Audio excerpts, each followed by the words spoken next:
Today, I am honored to have my good friend Aileen Lee here, and we're going to have a conversation about stuff.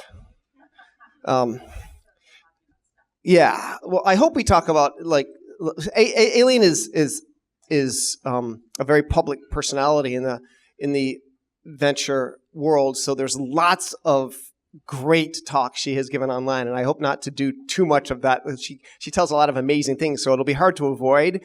But so this will just be the latest version of Pearls of Wisdom from Aileen. But hopefully we'll try to push the conversation in other areas if we can. So how about a welcome for Aileen Lee? Welcome to Startup School. Thank you. I'm happy to be here. So they might not know that much about your kind of interesting and, I would say, idiosyncratic career that led you to being the founder of Cowboy Ventures. Maybe we can just start with you giving a quick overview of your background, I don't know, from the gap to to now. By the way, how long do we have? And are we going to do Q&A? We're definitely going to do a Q&A, and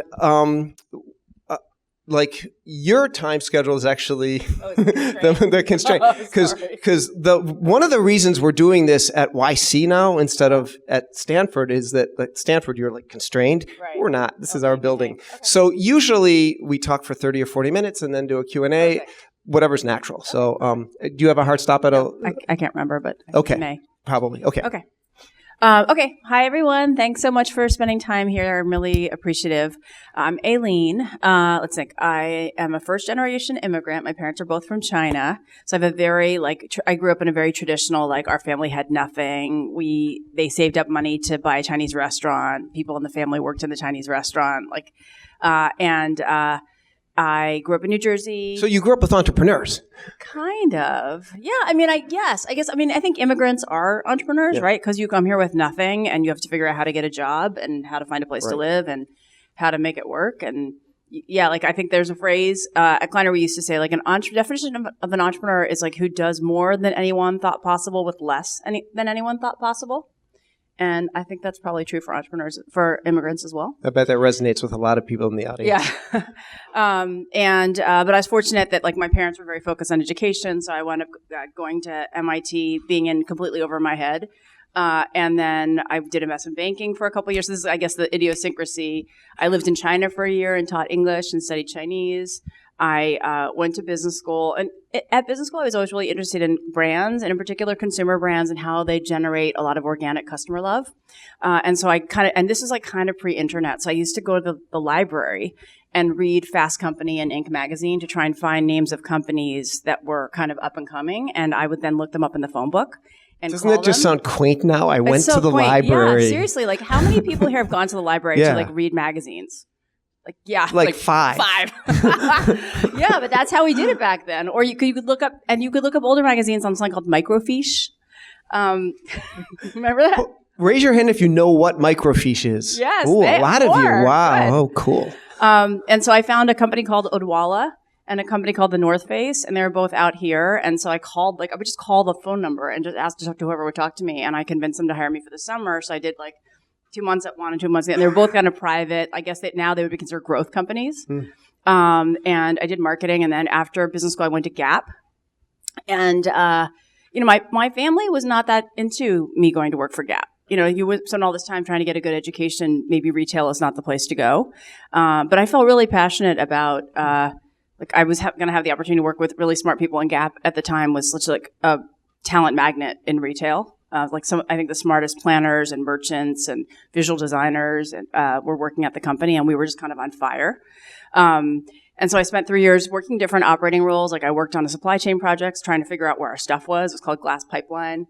And then I got a job. I worked as chief of staff to the CEO for a year, kind of just doing everything from helping prepare for public company board meetings to making sure that he had a good parking space when we went to go on store visits. And then my last job there was the online store in 1999.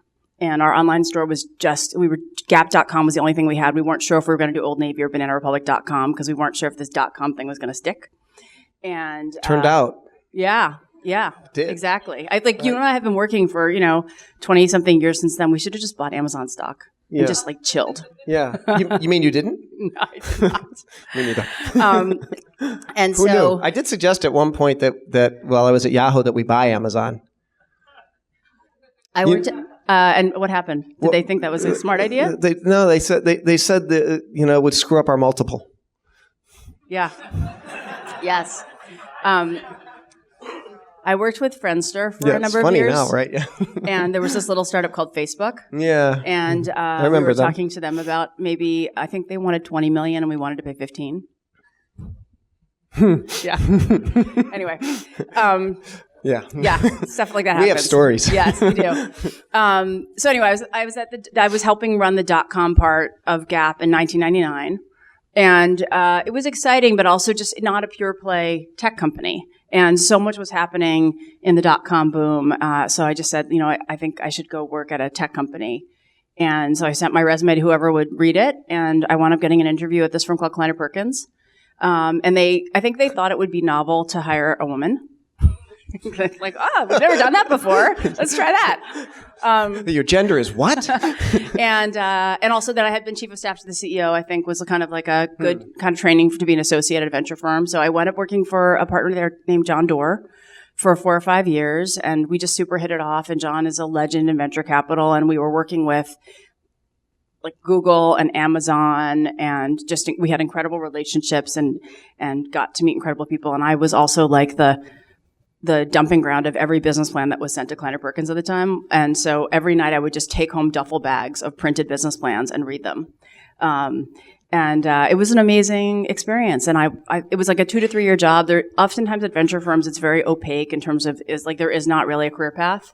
And that was not a career path job, but I wound up staying for 13 years. You stayed for 13 years, but there was a gap in the middle where you went and became a CEO. I did. I always felt like I didn't have enough operating experience, especially I hadn't been a venture-backed CEO. And I think, a lot of, this may be old school thinking, but at Kleiner, the thought was it's really hard to give advice to a startup CEO if you haven't done it yourself. And if you haven't run the functions, you haven't lived through the experience, you haven't really put yourself on the line.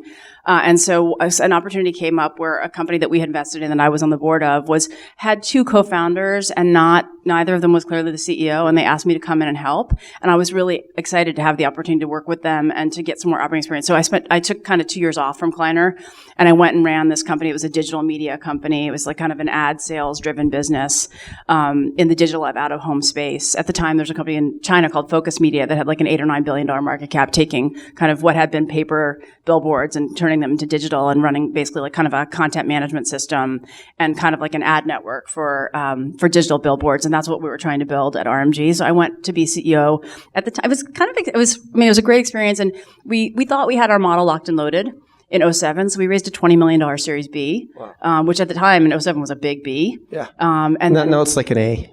Yeah, exactly. Now it's like a seed. But you joke, but I have seen seeds that large, right? Yeah. Sure. Yikes. And then 2008 happened, and we wound up having to lay off half the company. But then we also because we had this we had a lot. We kind of anticipated winter was coming, and we kept our powder dry, so we were able to live through it. We wound up acquiring 2 of our closest competitors, and then I replaced myself with like a better CEO, and I went back to Kleiner. So I felt really fortunate to get to do it. It was hard though, really hard. So do you feel that you were right and that experience did help you give better advice to CEOs? Yeah, it did. And what? So it might be hard looking back now, but what did you learn as CEO that informs the advice you give now? I mean, I had never. I guess many things. One is I'm kind of a people person. I love talking to people. And so I thought that would naturally translate into being a great manager. And I had managed some people at Gap, but not a ton.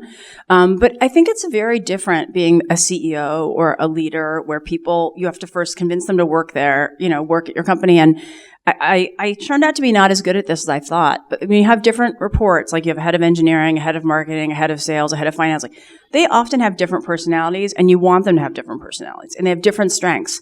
But that means they often have to be managed in different ways. Like you have to communicate with them in different ways and kind of like figure out what is the style of communication and rhythm, and like what are the words that are going to help them do their best. You have to modulate it by person. At least that's what I found. And that had not been intuitive to me. I thought you could just be yourself and everything would, I don't know if you've, what you think about that. I had a mentor of mine who used to call that touch. And I think one of the things that's interesting as a startup founder, like most of the folks in startup school are struggling to find product market fit. Yep. And they're thinking about that and they're thinking about that. And at some point sometimes they lose track of the fact that really, especially if, for example, they talk to an investor like you're evaluating that, but you're also looking at this person and wondering, could you hire a VP of marketing, a VP of sales, a VP of engineering? Can you attract the right people? Do you have what it takes to be a leader as a founder? Right. And I think people sometimes as you're struggling just to get a customer, you lose track of actually what it takes to really grow a company. That's absolutely right, which is, and I'm sure we'll talk about that, which is like, what are investors thinking? Like, we're thinking both short-term and long-term when we talk to you. Like, we're thinking about whether you can accomplish the short-term, but also what comes after that and what comes after that, and whether you are demonstrating that you can parallel path in a way, thinking about how the short-term is a setup for the long-term. In fact, the reality is the only thing that matters to investors is the future. The present is only an indication of what the future may just look like. Right. Yeah. Because they're betting on your future. Yep. Exactly. The other thing I'd say, I guess many things about being a startup CEO. Like, I had never hired salespeople before. I didn't know how to create a compensation structure for salespeople, or and like, how do you create like sometimes when you do your comp, you create unintended consequences by how you compensate people. I found like I hired these, different kinds of sometimes experienced people, sometimes inexperienced people. Like, how do you want to place bets on people who are unproven versus pay up for people who are somewhat proven? But sometimes they come out of platforms where the platform was doing really well. It's not really clear that the person was really good. So I learned a lot of lessons around that, and also just in sales in general. And I'm sure many of you who are trying to get product market fit experiences, like lead qualification is really important. Like, you yourself and your sales team can deceive yourself into thinking that you're making progress by having a lot of meetings. But the reality is a lot of those leads are never going to close. And so figuring out how should you spend your time, and how do you qualify leads so that you're really spending time on the accounts that are a good fit for you and are actually closable in the time and the money that you have, is something that I have learned the hard way. Oh, that's a good lesson. I was thinking about that yesterday because I was talking to a founder whose company was betting on a deal closing, and that deal just didn't close. And we were talking about it, and the problem was that they didn't really have that bad a problem.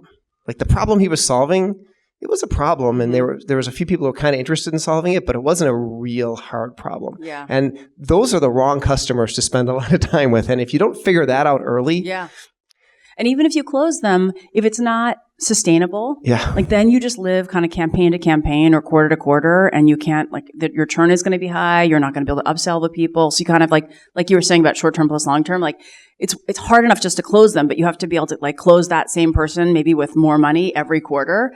And if you think you're going to be able to close them, but they're not going to come back, sometimes it's not even worth closing them. Yeah. So it's like all that stuff that I had never done before that I learned the hard way. Well, Tyler Bosmany from Clever is coming to talk about sales next week. So that's the perfect setup for that. Excellent. So I think we should talk a lot more about what investors are looking for. But I've been thinking, you've talked a lot about that before, and said a lot of amazing things. But I was thinking a little bit about, from a startup founder's perspective, how they should look at investors and what they should look at. And I was thinking about you, and one of the things I thought was somewhat different about you was the level of empathy you bring to the founders who come to you and the investors. Thank you. But I think it's different. I think that there's a level of help you give, which is not just, here's how you should think about sales, but here's how you should think about believing in your business. Do you think about things that way? Is that part of your calculus? I mean, you do so much more than just as an investor, and you're interested in a broad set of ways that the ecosystem's put together, and I think that all is part of the same picture. I don't know if it's. I think it comes naturally, hopefully. And I mean, my partner, Ted, who you know, has was thinking about writing this blog post about making venture capital human. And it's like when we were writing it, just the fact that you have to think about that. It sounds so dumb to write that we decided not to write it. But because he's relatively new to our firm, he's been at Cowboy for a year and a half, but he's been working with startups for 20 years. And he said that that's one of the things that he noticed joining Cowboy is like that we are more maybe empathetic or more human than a lot of VCs that he knows. But it just sounded so dumb to be like, hey, come to us, we're human. like, that we didn't do it. But, and if you're human, the others are. But they're AIs masquerading as people investing in companies. I mean, I think I'm a person who a lot of people may look at my resume or what I'm doing now and think like, wow, she really has it together. Like, I have not had it together for much of my life. I have screwed up projects. I have failed at things. I have been the person on the business school project who's a procrastinator and like doesn't show up with their homework done when everyone else is ready. I have been the person who's like slid into class, like slightly hungover, being like, hey, Geoff, do you have notes? I did not read this case. And it would This is all public, by the way. And so understood. Like, I believe people can change. I believe people evolve. I believe people learn. And you have to give people second chances, and you have to believe that they're going to get better over time. Like, I just think in general, to be a venture investor, you have to be an optimist. But like also because like, you know, I was a Series A, Series B investor when I was at Kleiner, and I moved to seed. And so kind of by definition, deciding to go earlier means you want to live with people and situations that are more raw. And that less is baked, less is figured out, and that you're not trying to poke holes in what could go wrong, but you're trying to work with the people and figure out what do we need to go right. And that's like just what we do, right? In working with, you know, folks prior to product market fit, or, you know, half the time at Cowboy, the people haven't built a product yet, and half the time they have. So kind of by definition, it's what we choose to do. But it's also just, I feel like I'm a product of people who believed in me. Like, you know, John Doerr and the people at Kleiner changed my life when they hired me. I was the first woman. I was the youngest. I was never a working engineer. I wasn't working at a venture-backed startup. I was a completely non-traditional hire. And I wouldn't be sitting here if people hadn't made a bet on me as a non-traditional hire. It's interesting. When I think about John, the first word that pops in my head, and it might, you know, I'm way better than me, so it might be different, is thoughtful. And I was thinking of like what are the characteristics of the great investors I know, and thoughtful and empathetic, like those, like, and you don't often hear those. You think about people who are like, who get your product, who are familiar with sales, or invested in similar companies and like your domain. Yeah. But if you think about it, the people who, I think if we look at the industry, who are the best at it have those qualities, and not just the cold, hard qualities that make for, like, you know, investing magic. I don't know if I totally agree. Like, I think John and I used to do this presentation called like, there are mercenaries and missionaries. Yeah. And that one doesn't always win. Like, you can win if you're a mercenary, and you can win as a missionary. You just have to choose what you want to be. And I think that there are plenty of people in tech who are pretty mercenary. Like, they're pretty cold. They're very driven. They just care about results, and they push, and they're super aggressive. And you can win doing that. I mean, I'm guessing in your head, you're thinking about brands of companies in your mind that seem like missionary companies or mercenary companies, right? And there are successful companies that are more mercenary than missionary. So I don't think it's complete. Like, there are people who we know who are not warm and, you know, don't ask you, you know, how your spouse is doing, or your sick mom, or, you know, and those people can be successul. It's just, you have to choose who you want to be. Yeah. Maybe there's a connection between them, which is, we always tell this to founders, is you should look for an investor who's going to be most helpful to you. And, sometimes having your butt kicked is what you need. And sometimes having someone, you know, understand what you're going through and help you still believe in your future is what you need. And I guess it depends, really, is the answer. Yeah. And you can have both, I think. Like, you can. That's what you should look for. Yeah. I think we have a saying at Cowboy, we're always happy, never satisfied. And so we're very grateful, and we're like positive and optimistic, but you can always do better. So fundraising is premature for some of these folks, but even if it's premature, if you're a startup, you're moving fast, and it'll happen. it'll become relevant soon. Yes. For folks who are just in the middle, as I was saying, battling for customers and to figure out whether they're, as we say at YC, talking to customers and writing code and talking to customers and writing code and trying to find something that works and solve real problems. How should they start to think about fundraising? How do you think about that? Like, what are your first steps as you approach that stage? So I think something that we have talked about here at YC, and it's funny because it's a relatively new thing to talk about. I think it's always been there, but now we have an articulation of it, which is storytelling. Some people are natural storytellers and some are not. I think regardless of whether you are a natural storyteller or not, it's really helpful to become one for fundraising. There are, people want to be emotionally engaged in your story and the journey of your company and the arc, and to feel like your company is on an upward arc. And so how you lay out kind of how you came up with the idea, what work you did to figure out whether there was a there to validate or de-risk some of the initial potential issues with your company, like on how you've hustled. Like in a way, it's like a rags. You're engaging someone on the beginning steps of a rags to riches story, right. And like showing people what you figured out and like what challenges you faced, but and where you see it going. Is part of how, because storytelling is something you need to woo people who can get paid much more working at Google or Facebook, right? It's how you recruit talent. It's how you convince customers to take a bet on you when you don't have a lot of other customers, right? It's how you convince people to pay, like move to the paid version from the free version. It's how you raise money. And so it's a skill that you can use in pretty much everything that you do. And it just takes practice. Like, I think there are plenty of people, like I used to be super nervous speaking on stage. And for the first couple of years that I worked in venture, when I got invited to anything to speak, I said no, because I was too scared. You just have to do it a lot. And so practicing your pitch, getting feedback from friendlies, like we call them like off Broadways, like you probably don't want to give your pitch for the first time to that partner that you know at Sequoia. You want to practice it.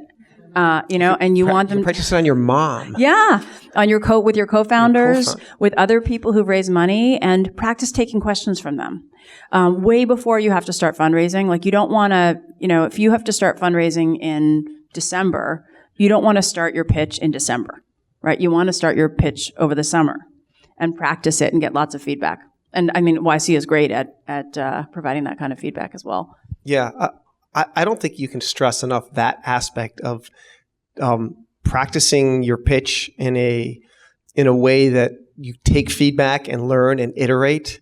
It's almost like writing code and talking to customers. Like your customers, anyone who will listen to your pitch, and writing code is going back and modifying that pitch because it probably won't work the first time you do it. You might even ask them, "Did you even get it?" at the end, and they'll say, "I have no idea what you're talking about." So that aspect of practicing and perfecting the pitch is critical, right? I think so. How else to think about fundraising? Geoff mentioned it before that, when you have a milestone that's right in front of you, like I want to raise my seed or I want to raise my A, you're very focused on that. But like Geoff mentioned, the people who have, especially if you're going to go for institutionally backed dollars, whether it's a seed fund or a larger venture firm, like when we take money from professional investors, we have to basically to be a top quartile fund, we have to deliver a certain kind of return. Top quartile returns for more recent ventures, vintages, or let's say a 4x return, right? So if someone has a $100 million fund, they have to figure out how to generate $400 million to be able to raise money in the future. And so that $400 million is going to be a combination, let's say, of 30 different companies, 2 to 4 of which are going to wind up being great, and the rest of which are going to wind up not being so great. And so to kind of balance out the averages, the 2 to 4 that have to be great have to be really great. Like they have to be worth $1 billion or more. especially when you move to A. Like for a seed fund, if we are able to get the right owner, like, our first fund was $40 million. So if we own 10% at exit of a $400 million company, we could return our fund. But those kinds of, that kind of aperture for an exit really stops at seed. Like once you raise A, the people need the exits to be much bigger because those people all have $500 million or $800 million funds. So they need to own 10% of an $8 billion company to be able to return the fund. And the data shows historically that most funds don't wind up having 50% of the companies all be $400 million exits. They have 2 to 3 be multi-billion and a bunch of zeros or near zeros. And so they're looking at you thinking, is this one of the bullets I'm going to fire this year to be one of those companies that's going to be my outsized winner? They're not thinking, can I get this to 200 million or 300 million? They're thinking, can this founder turn this into a multi-billion dollar company? And so the short-term execution and story has to be right. But, for institutional folks, that's what's going on in their minds. Yeah. It seems that a lot of founders go into the process not understanding, like if all those numbers that Aileen was just talking about sort of, you're sort of like, whatever. It's actually vital that you understand venture capitalists' math so that you understand what the motivations of the person sitting across the table from you are and why they're asking how big is your business going to be and why they care and why, although you might be thrilled to have a $30 or $40 million exit, might sound pretty good, right? You own 50% of a $30 million. That's fantastic. For a venture capitalist, that's like a failure. And it's important to do their math, because if you want them to give you money, you better understand their math. Yep. And I think, it's not the answer for everyone, right? Like a lot of people can be successful and get to a $40 million exit with a party round of angels. And that has happened. Now, I think the downside, and I guess I'm a little biased, is a lot of times just having angels and not having anyone who's a professional investor, like they may not give you the guidance that you need on how to scale your company, on what's going on in the market, on what could be going wrong or right, because they're not professionals. They are high net worth individuals who are going to write you a check and say, keep me posted and move on. So I think, sometimes you have to do what you have to do. But that's always you have to do what you have to do. Exactly. Yes, exactly. But, ideally you have choices, right? And a lot of what I think as you think about sequencing your fundraising and building your team is basically trying to continually put yourself in a position where you have good choices. Right. And certainly, if that's the only round you ever raise, which, by the way, is philosophically how you should think about it, but if you do want to continue to be a fast growth company and raise a Series A and a Series B, having institutionals who can help you find the partners for the next round is pretty important. One of the things that also occurs to me that people don't often talk about when it comes to fundraising is a lot of founders forget that you have to do all these things yourself. Like when you started Cowboy, you had to raise money. You had to go to the professional investors and tell your story. How was that? It was, it's humbling. Fundraising is humbling. So it's humbling, right? Because especially when I started Cowboy, it was just me. And so basically, any meeting that I had, it was clearly a verdict on whether they believed in me or not. Now, it's good that I went through that because everybody who fundraises is going to get some no's. Eventually someone's going to say no to you, even if you're the hottest company ever. Some people are going to pass. But that gives me a little extra motivation to make them really sorry. I want them to really regret not investing in Cowboy Ventures. So it's good. Yeah.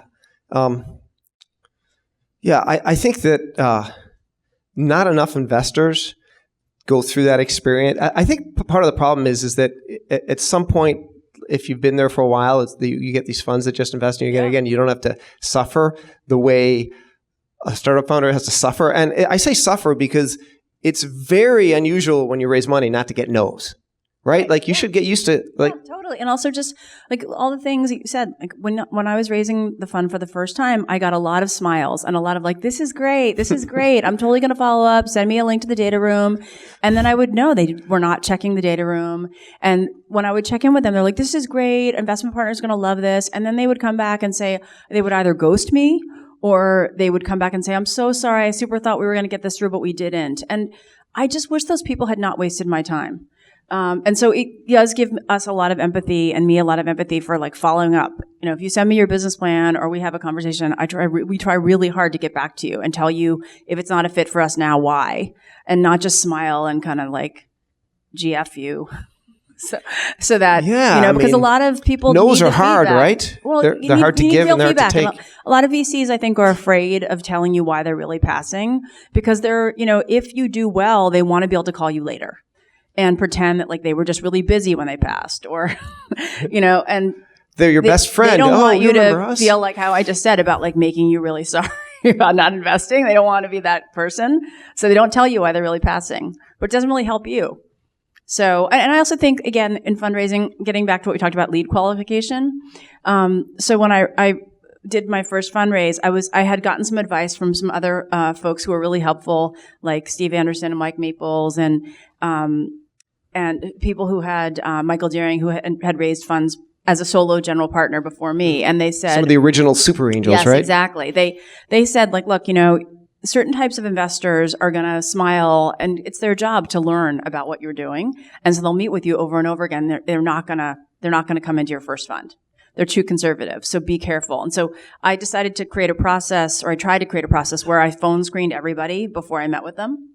And if they hadn't invested in a seed fund before, and if they didn't know who First Round was or Harrison Metal and didn't have a feeling like I had missed that, or I have now I've got a budget to make sure I don't miss the next wave of seed funds, then I said it'd be great to keep in touch, but let's not meet. And so that it kind of made the sales process a little bit more efficient, trying to really qualify leads before spending time with them. So I've never asked you this, but did you find that that being a female and trying to raise from LPs for a venture fund colored the process in some way? Did you feel did you feel yes. that you were treated differently? Yes, and sometimes it worked out and sometimes it didn't.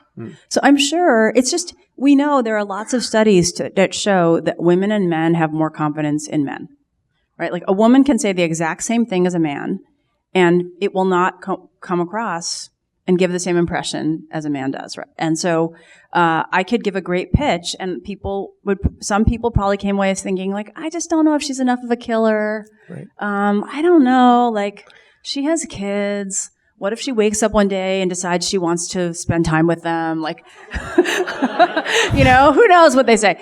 But probably all those things. And, it would be really great if people said that about men too. I don't think we're going to hold our breath.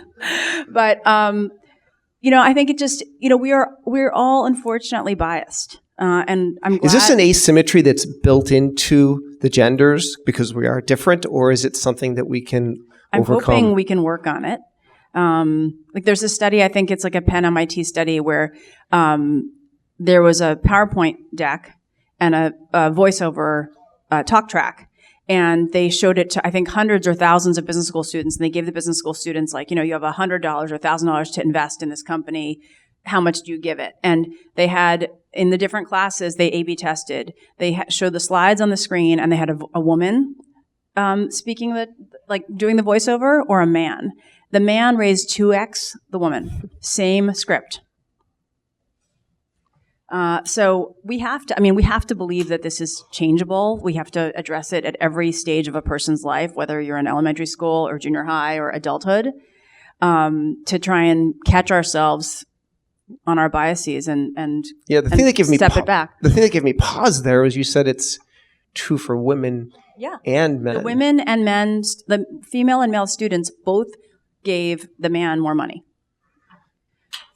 So we got to work on it. But so I'm sure there were people who just, and meanwhile at the same time, there are a bunch of really bro-y guys with not as good track records and probably more polarizing reference checks who raised money really fast because people were like, he's such a good guy. I love that guy. He goes out all the time. Like everyone's going to want to hang out with him and give him deal flow because he's such a great guy.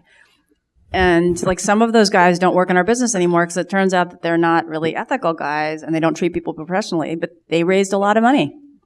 But I think the great thing about our environment right now is we talk about it. 5 or 10 years ago, we just pretended this stuff was not happening. And you were kind of unique when you started. There were so few women in the industry when you started it. And I was kind of taught, for as much as I love my former colleagues, it was very clear I should never talk about being a woman. And I mean, that was just because the alt at the time was keep your head down, don't cause problems, because then no one will want to hang out with you. Yeah. And we shouldn't do that to people. And I know you've been active in thinking about inclusion, not just across gender lines, but diversity as well. You started allraise.org. Maybe you can give a quick pitch for that as long as we're here. Sure. So Allraise is a nonprofit to try and accelerate success for women in the tech ecosystem. So founders, employees, venture investors. But we hope it will create a rising tide for all kinds of people who are different, not just women. We're just starting out to focus on women. So allraise.org is the website. We've started lots of things. We're like a little startup. We're a nonprofit startup that's all volunteer driven right now. If you have heard of something called Founders for Change, has anyone heard of Founders for Change? Raise your hand if you've heard of Founders for Change. So if you are a founder, you can go to foundersforchange.org and you can sign up to be a founder for change, which basically says you're going to publicly make a commitment to inclusion and diversity on your team, when you have choices on your team, on your board, and on your cap table. It's not binding. You don't have to sign anything, but you're just standing up and saying, I care about this. And standing up and saying, I care about this is going to say something to the people who you're potentially going to recruit, and to the culture that you're going to build, which I think will make your company stronger. We do office hours for female founders, and we have a matching service to try and help women and people of color who want to get into the venture business to kind of help get them trained and then also match them with firms who are looking to add more diversity to their teams. So we have a lot of cool products. Yeah. The cool thing about entrepreneurship is you create seeds. Yeah. And so entire communities can change because someone starts a company and shows that it's possible. We're talking about belief and how important belief is. And you can inject, we hope and belief into a community anywhere, right? Anywhere in the world. That's the cool thing about Startup School is there are thousands of companies from around the world that can change the world. That is amazing. So before we go to Q&A, I'll put you on the spot a little bit. Hopefully you can remember how you did this, but you give a really great description of what the components of a pitch should be, and and you're really good at that, and that's a really concrete thing that we talked about telling stories, but it's not just any story. It's a story that has components that matter because as we talked about venture math, there's a math component, there's a results component. So maybe you can help these folks by talking a little bit about that. If I don't do a good job of this, hopefully if there is a talk, you can just rewatch it. Yeah. So I do think that there are some fundamental elements that should be in generally all pitches. So I do like it when people start out with the team slide and they talk about who they are and why they started the company, and ideally why you have certain background or certain things that you've done that make you the right founders or the right people to be solving this problem. Then you talk about the problem. Why is it a problem? And then you talk about how big it is. And investors are usually looking for problems that are billions of dollars. So and not just the overall market, the addressable market. So, if a market in real estate is, $5 billion, but you can only get 10% of the market, your addressable market is only $500 million. And that's often too small for venture investors. So they really want your addressable market to be at least, let's say, 5 or 10 billion, because they want to know that if you are really successful and you get 10% of the market, that you could be making at least hundreds of millions of dollars. So then you talk about your product or your solution, right? Which is this is what we've built to solve the problem. Here's how it works. And ideally you talk a little bit about what's special about it. What's your unique insight? What's the technology you developed that makes it so different? And oftentimes it has to be like a 10x difference. Like a 1 to 2x difference is not enough. Because it's hard to get people to try new things. And so there has to be a real significant benefit to get someone to switch from what they're doing to try something new. And you might talk about the competitive landscape. And there, people are looking for your honesty and your transparency. Some founders tend to hand wave competition, like, oh, they all suck and they're all stupid. Like, that's, that doesn't show that you're going to be necessarily like honest about what's going on, and that there are other people who are already out there doing what you're doing, or have like that other people currently use, or that other people have certain features that you don't have yet. Because investors and board members don't want to have to haircut what you're saying when you're talking about how the business is going. They want to know that you can be honest and transparent with each other about the reality of what's happening. Then you might have a financial plan and talk about, and oftentimes like a 3-year plan is a good thing. It doesn't have to be by month, but kind of like maybe what you're going to get done by month for the next 12 months, and then what the annual revenues or what the P&L looks like. And what investors are looking for is both the top line in terms of the revenue numbers and the revenue growth, the margins of the business, and the costs that go into the business, and both the gross margin and also like how much you're planning on spending on marketing, how much of the money is going to go to technology development and people versus buying ads, things like that. And then how much cash you're planning on consuming over the next 3 years. That's pretty much it. Does that help?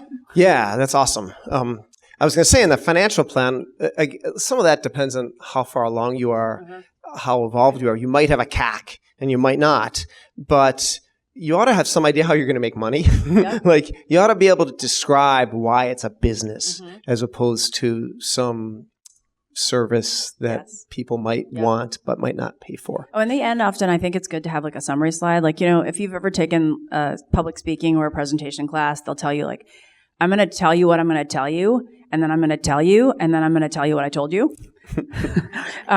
Sometimes this slide deck can be that too, where you start out with a summary slide, like, here are the highlights of what we do, and then you go into the whole thing, and then you say, and again, here are the highlights. So, before we take Q&A, I'm sure you're so sick of talking about unicorns and that. I would like to have some. Besides having them, so Aileen is famous because, or infamous, I don't know, for inventing the term hated unicorn. And I had a question. Yes. Why unicorn? Why not like dragon or like? Or why is it an animal? Why isn't it like a diamond? Or where did that come from? Mike Maples from Floodgate, if any of you ever, he's such a good, he's great king storyteller, and he used to call big winner companies Thunder Dragons, which is super perfect because so Dragon was taken. Right, Thunder Dragon was taken. So I wrote the analysis. So basically, I had this new fund. And I was, the lore had been, it's, out of 30 companies, you wind up having 2 winners and a bunch of not so great companies. And so I'd asked LPs for the data. Because I was just trying to figure out, like, is that really true? And if I could basically aggregate the data of other people's funds to understand what was the composition of their winners? Where did the founders come from? How did they know each other? What birth order were they? Like, all these questions of, if you have a clean dance card and there's a cajillion seed stage companies out there, are there any things that the most successful companies in the past decade have had in common that I should know to be looking for? And I had such a hard time collecting the data. So I wound up just starting a spreadsheet and making a list of companies that had been born within the past 10 years that were worth over $1 billion. And I just started making a list of where they went to college, how many co-founders there were, when they were born, so therefore how old were they when they founded the company, had they worked in tech before, it just had 1,000 columns. And how much, to the extent that I could learn, how much did they raise at the A, at the B, what was the time period between the rounds, all the things to see what they had in common. And so I kind of wrote up there were a bunch of things that I think were a little bit contrarian at the time. The most successful founders of the prior decade were in their 30s when they started. And, the conventional wisdom was you have to drop out of college and start when you're 20. And I had been meeting with founders who were kind of apologetic when we met. They're like, I'm so sorry, I'm 32. I know I'm really old. And I was like, no, don't apologize. It's good. You have work experience. That's actually important. Which is interesting because if you look at the earlier stage, like the first stages of venture, everyone was starting enterprise companies, and they were to start an enterprise companies, you need to know something about enterprises. And they were all in their 30s, 40s, and 50s. Exactly. Yeah, and that was one of the differences in the analysis was that consumer founders tended to be younger than enterprise founders when they founded the companies. Because, exactly what you said. So there were a bunch of things in the analysis, like the vast majority of companies had co-founders. And there's a reason why. Being a solo founder is hard. Really hard. being a co-founder is really hard. Yeah, exactly. And also they were people who had contacts, like they had lived together or worked together or gone to college. So it was like very rare that you meet a co-founder on a blind date. And this whole data set of 39 companies originally, they're all outliers. So it's not like there's no statistical significance. So these are all just examples or stories of kind of the making of. But I thought that there were some useful things. So I wrote this analysis up of like, what are the things I've learned from this analysis? And then I had this phrase of like, public or private companies less than 10 years old that have become worth over $1 billion that I had written over and over again in the piece. And it was just so hard to read. So I was like, I got to come up with a shorter word. Is it home run? Is it mega hit? Is like what? And it just all sounded so lame. Not so catchy. Yeah. And then I put in unicorn, and it made it so much easier to read. It just popped into your head. Yeah. Well, I was thinking like, the thing is that it is almost like alchemy. Like you could do all the right things and have the right background and try super hard for 10 years and it might not happen for you. Because it really is quite rare. Out of thousands of companies being born every year and getting funding, only 39 at the time. And still, even now, if the number is 100 or 120, whatever the number is, it's still like out of all the companies that are born every year, a very, very small fraction. So the idea was kind of like, it is like magic. And also That's awesome. I wanted it to feel special and magical, not kind of laboratory clinical. Somehow it immediately caught on. And I know, it's weird. It's weird. It's one of those memes totally that unexpected. Just took off. Yeah. So, thank you. Oh, thank you.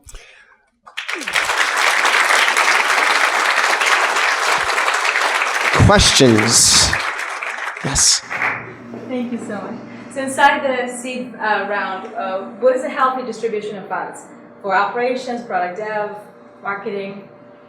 So what's the distribution of funds, proper distribution of funds during from a seed round? What kind of a company?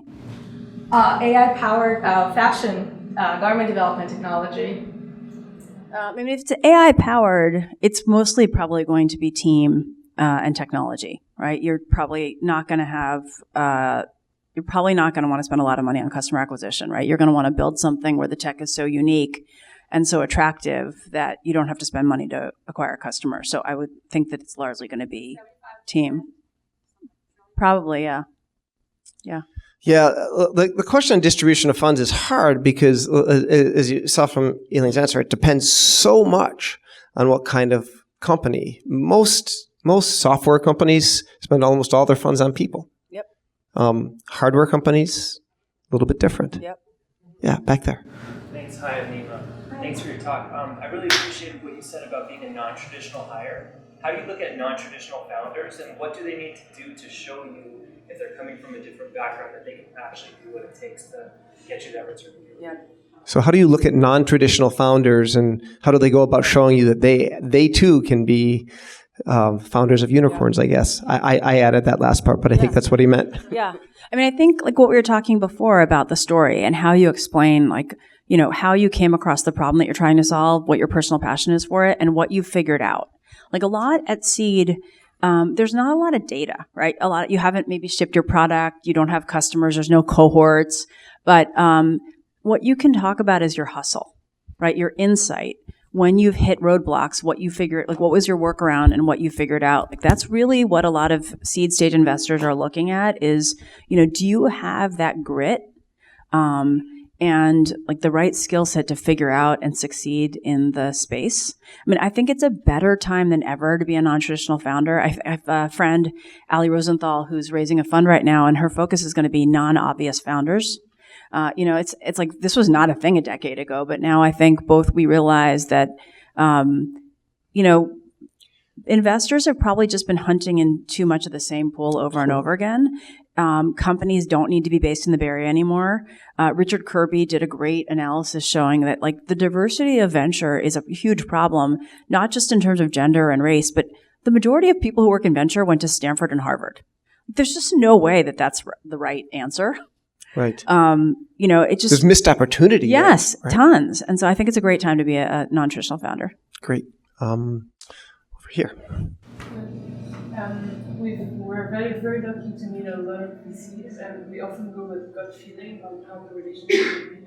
But would you have any advice on how to choose them with a more rational process? So if you meet lots of VCs, how do you choose them less based on just gut and intuition and more on some sort of rational basis? So I would recommend on both, we do reference checks on both sides. Like when we're thinking about investing in a company, we try and do reference checks, not so much like criminal background checks, but more understanding you, where you've worked before, what your strengths are, how you need to be complimented, what you've experienced. And the same thing, founders should feel comfortable if when you have choices, it's very hard to get divorced from your investors. And so you should reference check investors. Like we just made an investment in a company in the last YC batch, and they did a lot of reference checks on us. Let's say you're raising your pre-seed round of $250K. What should be the cap? I've usually heard $5 million, and it's just so early that no matter what you say, probably doesn't make sense. And the second part is that is it okay to have different caps for different people because they bring different value, right? Mm-hmm. So the question has to do with raising on a convertible with a cap. If you raise $250,000, how should you think about what your cap should be? And can you vary that cap across different investors? Yeah. I mean, I think the cap question has a lot to do with the market, right? And what choices you have. So, I wouldn't take the first offer that you have. And it also has to do with the dilution, right? Thinking about what dilution you're willing to live with, knowing that this is probably not going to be the only dilution you're going to see, right? And so, a good rule of thumb is generally you have to imagine that in every round, like your seed round, your A round, and then it's decreasing at B and C, you're probably going to sell between 20 and 30% of your company over time. Right. So you think about like how much money realistically you may have to raise over how many rounds, looking at companies in your space, how many rounds. Like most people think that they should only have to raise through B, and then they wind up raising through F. It just happens that way for some reason. And so you think about, you want to get the capital and not have to spend too much time fundraising, but also you don't want to experience too much dilution. Different caps? My personal opinion is that different caps is a really bad idea. If there's a gap, if there's a time gap between when you raise, that's all right. But otherwise, all you're likely to do is to have a bunch of pissed off investors, which, as Aileen says, you're going to live with for a long time, and that's never a healthy relationship. You are really getting married to your investors. You're creating a long-term relationship. So it seldom starts on a positive foot to find out that the person you talked to 15 minutes before got a better deal than you did. Yeah, right there. Thanks a lot for the discussion today. I mean, you mentioned that you used to call the VCs and the firms when you were early on, but today I think it's all about getting the right reference. And at times, entrepreneurs who came out of, they're not from US or they are from outside this area, they don't have right reference. So what is your recommendation for them to reach out to the VCs? How do you reach out to VCs? What's the recommendation? Or get a Yeah. warm intro if you're not from the area and you don't, or you're not from Stanford or Harvard, Yeah. right? I think it's both. I think a lot of, especially seed firms, take cold intros all the time. We take cold inbounds all the time. And a lot of it depends on what you say in the email about what the market is that you're going after, or what you figured out so far. We meet with people all the time that just emailed us. I mean, traditional VC was you just received a whole bunch of business plans. Yeah. No one knew the VCs. They were sitting off on Sand Hill Road and no one knew them. Exactly, yeah. And they got business plans. So it still exists. So, but I do think it's helpful because I think it's figuring out how to get a warm intro in some ways, I think is a test of your hustle and your ability to network and build relationships when you especially are from the outside. So I think that's one of the reasons why people use it as a filter. It's like, if you're not good at figuring out how to start from, a cold, a stop and then to get some momentum, then, maybe you're not going to be a great entrepreneur. So I would try both. Yeah, I think one thing to think about is that it's a pretty small world here. Everyone knows everyone. So all you got to do, to find someone who's connected to Aileen, elbow 3 people and you'll find somebody. So it's not as hard as you might think. Maybe someone from. Okay, right here. Hey, I have a question about a recent study that came out of Quartz and PitchBook, where they found that women founders' companies were being valued at 84% less than men's founders. And do you have any thoughts about that and why that is? So the question is on a study that found that companies founded by women are valued 84% less than, I guess, male founders. I'm not sure if they normalized over industries.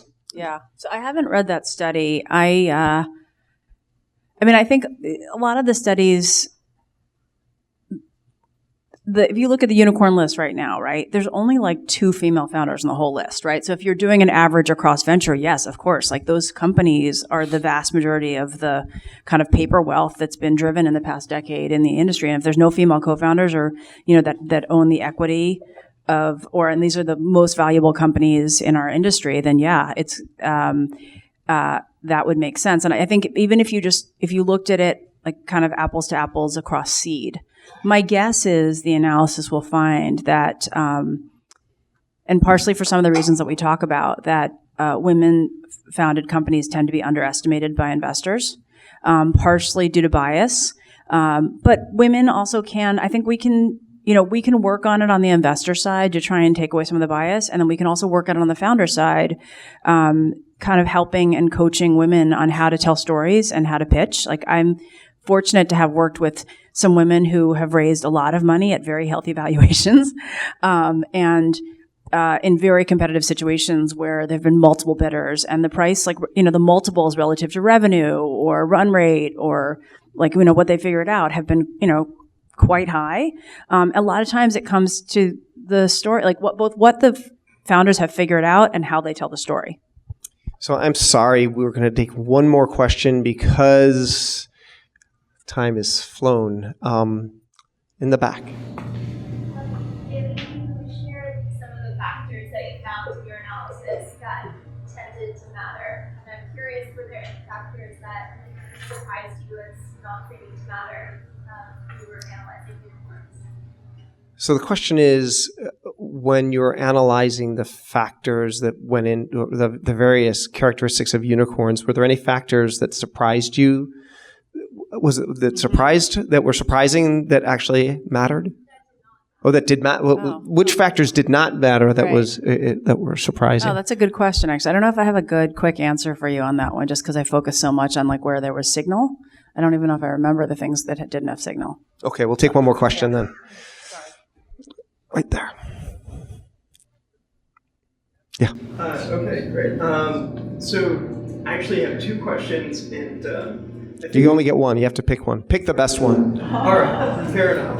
Given that, as an entrepreneur coming in from the Midwest, I had to get used to the idea of, investors having passive residual incomes of $500,000 an hour and up, and prioritize for time.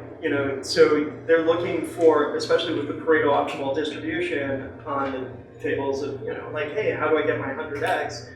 And I'm coming at it from, how do I eliminate dead weight loss so I can get to market and not pay those kinds of costs? How do you work on, aligning the objectives as an investor that enables some of those unicorns to actually get to market?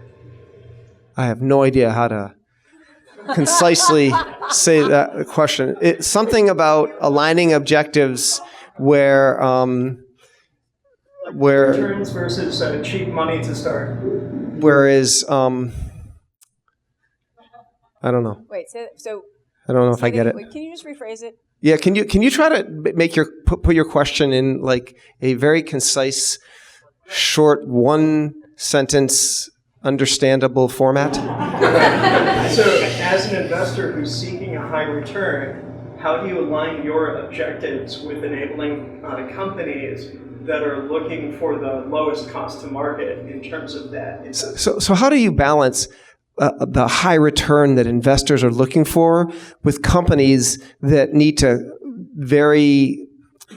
compete in a very price sensitive market? Is that right? I think they're aligned. I mean, we have, your investors have the same goals, right? Which is we want to help you get to market so we can quickly get feedback on whether there's a there on the product, right? And so helping you figure out like, what are the things that what's your minimum viable product? What are the things that are nice to have versus need to have? Like, for example, oftentimes when we hear a Steed pitch, someone will be like, well, I need all this money because I have to build both Android and iPhone. And we'll say like, well, we don't have any market validation yet. Why would we build both? Let's just spend money on one of them, see if people like it, and then we'll build the other one, right? So like those are examples. I think they're very aligned in that we work together to figure out how do we get our product out there and get feedback and kind of conserve our cash so that we don't blow it all before we have actually learned anything. It all comes to the same thing. Okay, sorry to cut it off, guys. Thanks very much. Thank you so Aileen. much. Thanks for coming.